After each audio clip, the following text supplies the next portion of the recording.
Hey everyone, welcome to Omnigen AI. So what's this AI tool all about? It's an AI-powered text-to-image generator that not only transforms text into images, but also has a unique feature that sets it apart from competitors: the ability to edit images right within the tool itself. It offers advanced text-to-image high-quality output, and it's open source.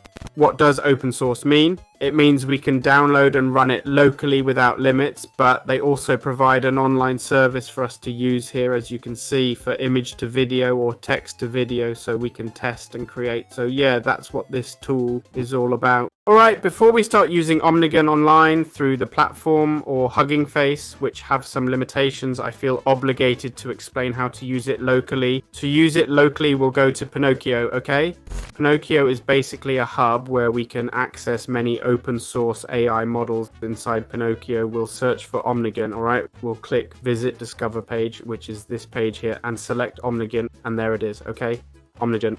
We select it, click the blue button, hit Save As, and proceed to download Omnigen locally. Got it? Before you buy online services from others offering servers, which isn't bad since these tools need computing power and using others' servers can speed things up, it might even be safer for your computer, okay? Still, I felt I should mention this. So that's how we can obtain Omnigen locally. How can we create an account on Omnigen to start using its services? Whether it's for image generation, text to image, or video creation from images or text. So we click Sign In here, making sure to disable any ad blockers or tools that might prevent us from using Omnigen. We click Login, then continue with Google, and once in Google, we choose our preferred version. As you can see, they give us some credit to test text to image, but other features seem more expensive. For text to video, they provide us small test credits so we can verify the tool work, and that's how we can use this tool. How can we use Omnigen without having it locally? Some people won't be able to have Omnigen installed locally. Well, we have several alternatives. The first and my recommended option is to use Hugging Face. This is a free option where we can use this tool. I believe it's unlimited, but there's likely some usage limit if you use it a lot, like with everything. But you'll be able to use it for quite a while, since that's what Hugging Face does. They offer these services so you can test, even if it's just a demo. Then on the Omnigen platform, if we go to Omnigen, we have the unified image generator and so on. Here we'd have the entire tool section. We also have OmniControl with GitHub and more. This looks like it's a bit more of a demo.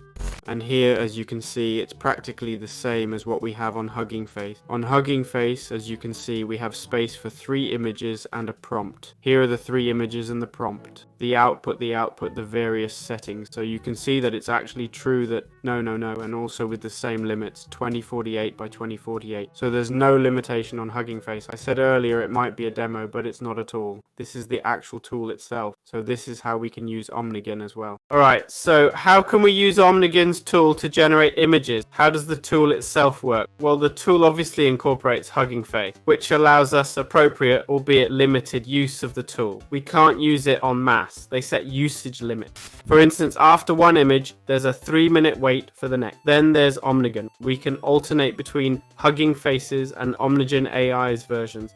Click Omnigen and you'll see the tool's interface is the same. 3 images, a prompt, and an output image, etc. So how does this tool function? They provide various examples, so I won't need to create any, but here's one example that if we click, theoretically, there it is. Theoretically, it shows up, at least on Hugging Face, there it is. So in this case, it's generating it right now, not using any previous output.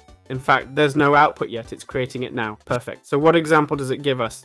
Here we have a prompt in English. It's crucial to use English to help AI systems understand our language. It says, 2 women are raising a fried chicken leg in a bar. The woman is insert image, image 1. You'll need to learn this. The code is here, this same image code. Image 1 image is right above the girl's picture, and it says another woman is this other woman. So what have we told it with this prompt? Basically, we have woman 1, woman 2, and they're both raising fried chicken legs in the bar. As you can see, we have many settings here. Basically, we have image height and width. Currently, it's 1024 x 1024 pixels, which means it's a square format. Here we have the scale, which determines the image quality. The steps represent how many iterations it takes to generate the image. The seed, don't worry about this, it doesn't matter. Lastly, the maximum input image size. This sets the quality limit for the reference image. We also have different configurations where we can use separate CEFG which basically reduces memory cost, presumably by sacrificing certain processes such as generation capacity or speed, which is what happens with the offload model. This will reduce memory usage and cost, but it'll also slow down generation. He also mentions we can cancel it and so on. Then we have the use input image size as output option, which basically takes the exact input image we've provided and outputs it in the same size and quality, which can be quite useful. Well, after a while, this was the result. The girl on the left is this one here, and the other girl is this one here. It's pretty cool. We didn't have to train any LoRa models, though it's true these fried chicken legs are huge, that's for sure. The bar background looks fairly good. Maybe having 3 or 6 lights is a bit excessive, but we have to admit the quality is there. We can even add a third image, which we publish, and that's it. So yeah, it's that simple. Alright, let's talk about Omniscient's payment plans, shall we? I'll be direct, you don't need to pay for this tool, okay? For server services on their online platform, because while these tools are free to use, AI's high cost is a real issue, you know? Its demands often prevent us from running these tools on our own computers. That's why AI creators and platforms like Mimic PC, which we featured before, let us use servers so we're not limited by our computer's performance, right? Or our device's capabilities. So let's discuss official servers now. They offer a free image generation, which I think is pretty good.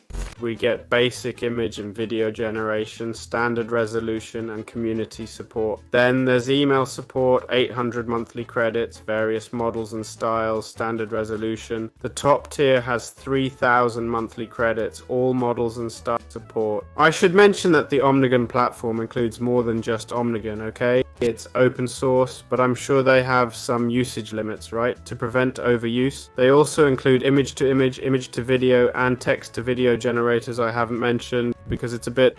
So they didn't make this, right? It's super generic and all, nothing innovative. We've covered this stuff many times before. These are just the payment plans on the Omnigen platform, not necessarily for Omnigen AI, okay? Maybe it'll help us bypass any limits they set, if there are any. Again, I haven't hit any limit yet. Not much else to say. Hope you enjoyed this guide. See you next time.